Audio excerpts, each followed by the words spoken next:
Coming up, counting down to a big happy birthday. Final preparations for the 40th independence anniversary. An investigation within the ranks of the police force. We'll tell you about it. And have Bahamians improved their knowledge of the national symbols since last independence? Find out coming up. The National Report starts now. Now in HD.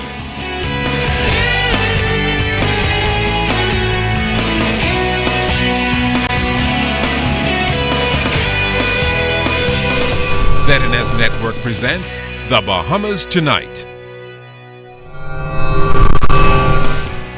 This segment of the news is brought to you by BTC, powered by Lime.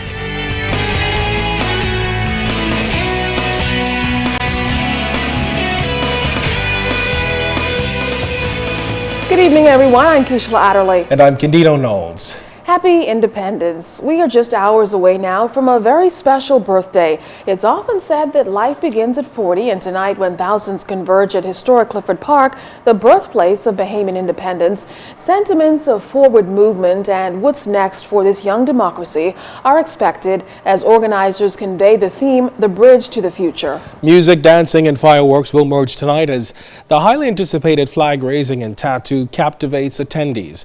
And there'll be a few surprises. One of them includes a 19th century cannon. But you don't have to miss a moment of the big event. Our advice is to get there and get there early. But if you can't make it, you have the best seat in the house right here on ZNS TV 13 and on Radio Bahamas. Now, hopefully the weather doesn't present any surprises. Hope so. Here to tell us what to expect is Chief Meteorologist Basil Dean. Basil?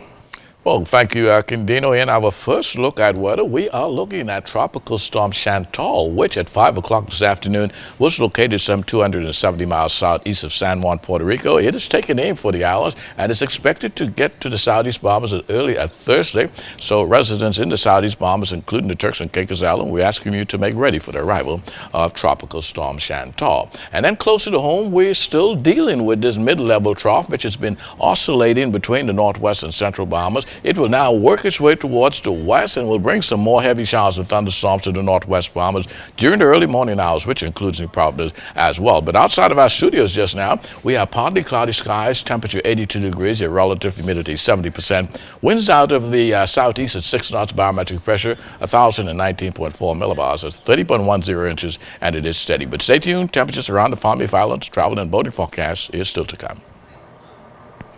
Well, cannons, which date back to the early 1800s, will be fired tonight as part of the Independence celebration on Clifford Park.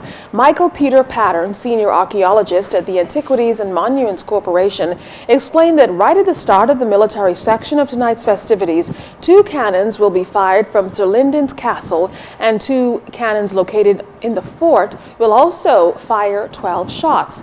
This, he said, is the start of a new tourist attraction which will be available at the fort from now on. This is the launch of our sort of reenactment program that we're going to start at Fort Charlotte. So within a month or so, we're going to start at least regular fire-ins of the cannon to invite residents and visitors alike just to come out to the fort, try to get the traffic up at the fort and bring more visitors here. Then after that, we're going to start a reenactment program and then hopefully bring back a sound and light type program for the evenings. Now, Patton says this unexpected element to tonight's showing is sure to be a crowd pleaser, but don't be alarmed, it's totally safe.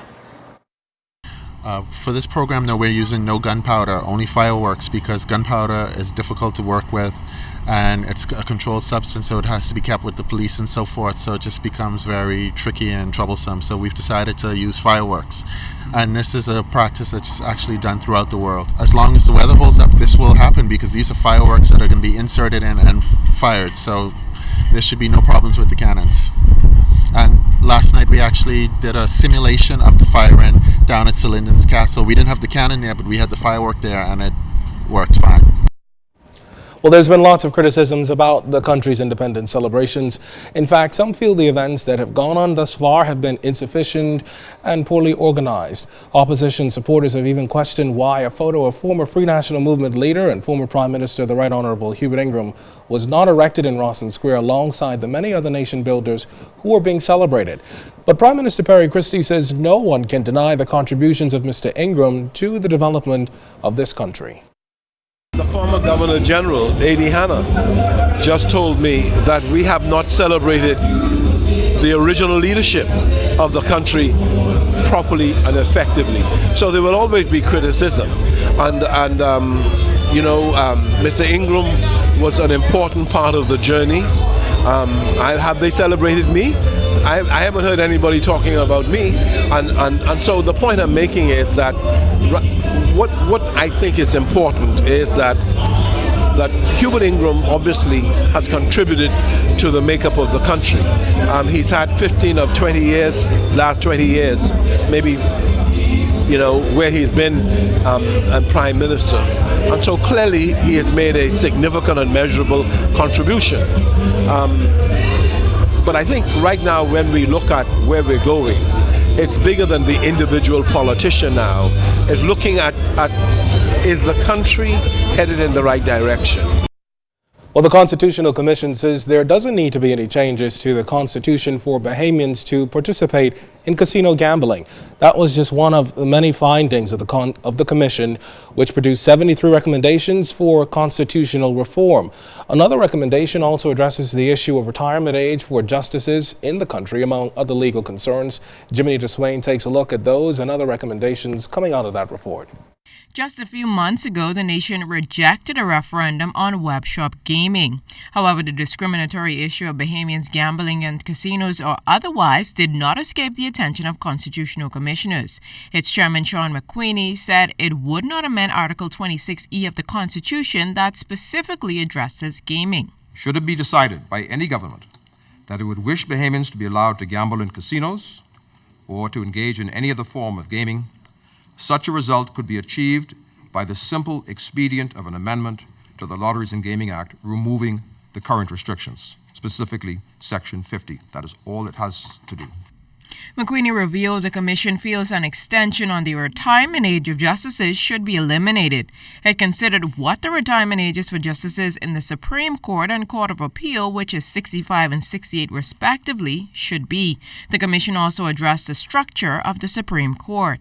The new mandatory limits should be 70 in the case of the Supreme Court and 72 in the case of the Court of Appeal. There should be a single Supreme Court incorporating what is now known as the Supreme Court and the Court of Appeal, and that the Chief Justice, as the head of the judiciary, should be the head of that Supreme Court.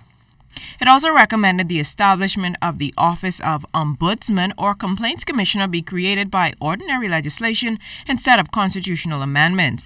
Additionally, it also recommended the creation of a body to address the awarding of government contracts. The position of Contractor General, and this would be an independent, protected, secure office of state with tenure similar to that of the Auditor General, and this would be the person who would ensure much greater transparency and fairness in the awarding of government contracts.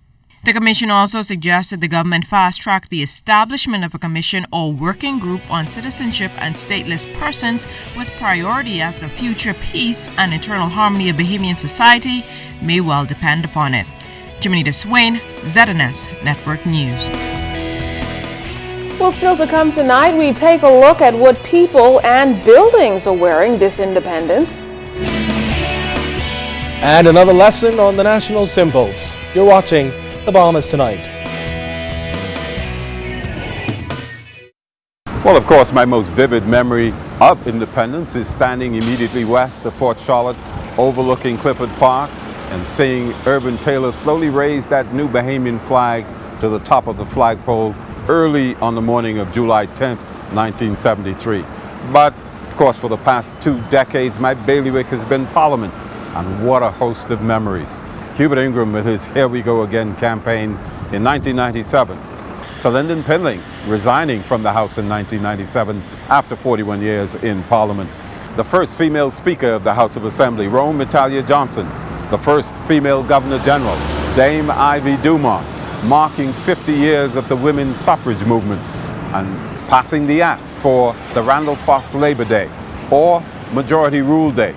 But maybe bigger than all of them, 275 years of parliamentary democracy for the new parliamentarians as well as the new Bahamians.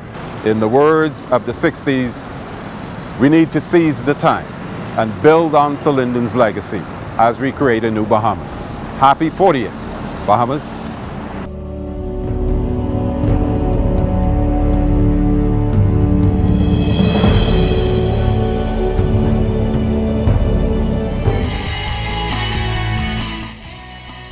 This portion of the news is brought to you by Shell Helix Ultra. Performance you can see.